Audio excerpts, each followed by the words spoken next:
Welcome to neosi. My name's Davina Stanley and I'd like to show you the key features of our new software, the neosi Storyliner. What I'd like to do first is show you the menus and then I'll show you how to construct your storyline using our think board. So the first item on the menu to be aware of is our Start New Storyline button. You've got two options there which will give you different diagrams to help you kickstart your thinking. One, if you think you'll be starting your organising your ideas from the top down, and another one if you think you'll be starting organising your ideas from the bottom up. Secondly, you might like to save the current storyline that you're working on or save it under a new name. You might like to open an existing storyline that you've already saved into your storyline box. You can also print your storylines, and when you're ready, you can choose what kind of output you'd like, what kind of document you'd like to create from your storyline. So here we have a letter, a note, a report, and a storyline. You'll very soon also have a board paper. And here we have a long pack, a medium pack, or a storyline one-page diagram. They're the options that you have at the moment for creating your outputs. You'll also see another button here which runs through a series of help functions for you. The first two items are one-page PDFs that help you understand the basics of operating the software, or secondly, the thinking behind storylining. And then what you have is more detail about each one of those. First of all, Thinking Tips has a series of links to our forums which will give you example documents and answers to questions that you might have.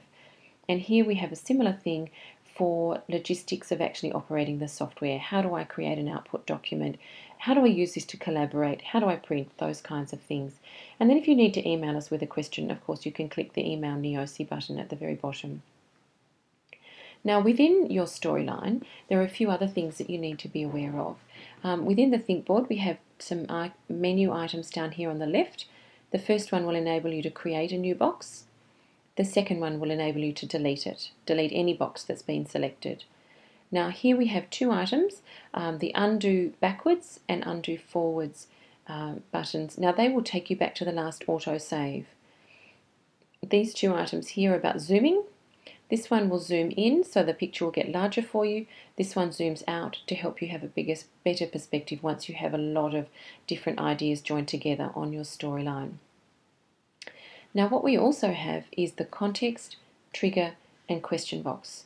So those of you who are familiar with this way of working will know that you always have a lot of work to do thinking through your introduction before you start to work out what your story is all about. So the first thing to do is to double click and highlight the text here, the prompt text that's there, just to remind you of the sort of information you need to put in for your context. Some of you might think of that as your situation. Same thing really, just different language. We like the word context better, I guess. Now within trigger, same sort of idea. You overtype the prompt to create the text for your own trigger, your own complication for your story. And that will lead you then to be able to identify what that central question is that overarches your whole story. What question are you answering for your audience with this piece of communication? What problem are you helping them solve?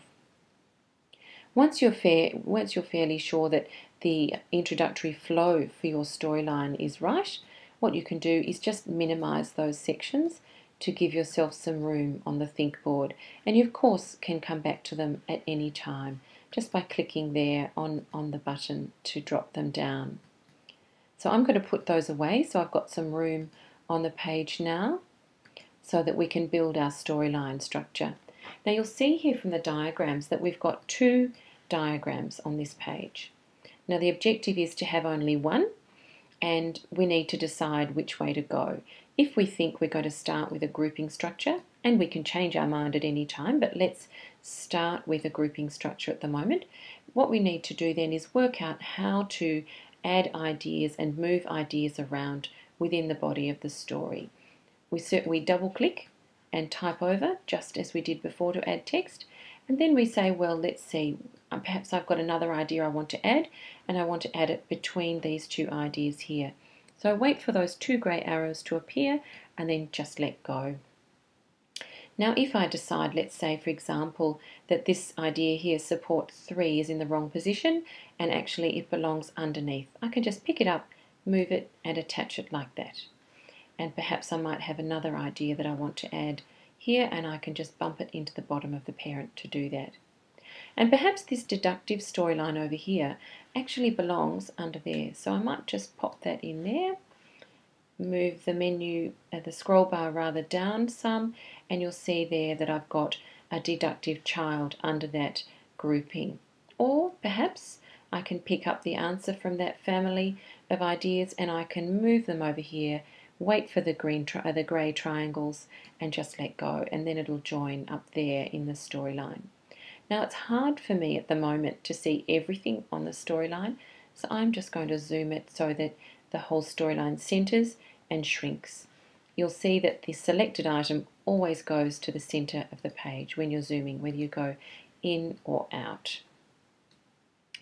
Now, if I'm going to see how to build a deductive storyline that is composed of these 4 types of components, let me show you how to do that. So I'm going to make 3 new boxes here, and I'm going to put them down to the left where I've got a little bit of room.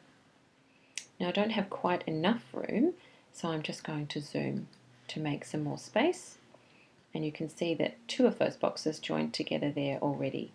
So what we do is this: take either one of these 2 boxes to the left and just bump their sides so that they connect. Pick this one up and bump it like that and it will connect. Now when I've got the 3 children connected, I can pop up here to the bottom of a parent that I want to attach them to, and then I can attach them like that.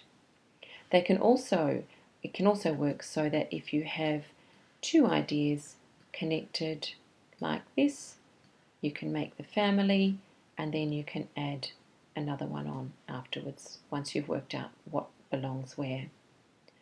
Now, once your storyline is structured like that and you've got no loose boxes on your storyline screen on your think board, what you can do is choose what kind of output you want to create. So you can create a letter, a note, a report or a storyline, and very soon a board paper if you're choosing a word output. And just by choosing one of these items, you'll be asked to save the storyline onto your desktop and then open the document inside Word, or if you choose a PowerPoint document, inside PowerPoint. So that wraps up the introduction to how to use the neosi Storyliner, and I'll be preparing some more videos to give you more ideas of exactly what sort of information to put in what places as we go along. Thank you and have a good day.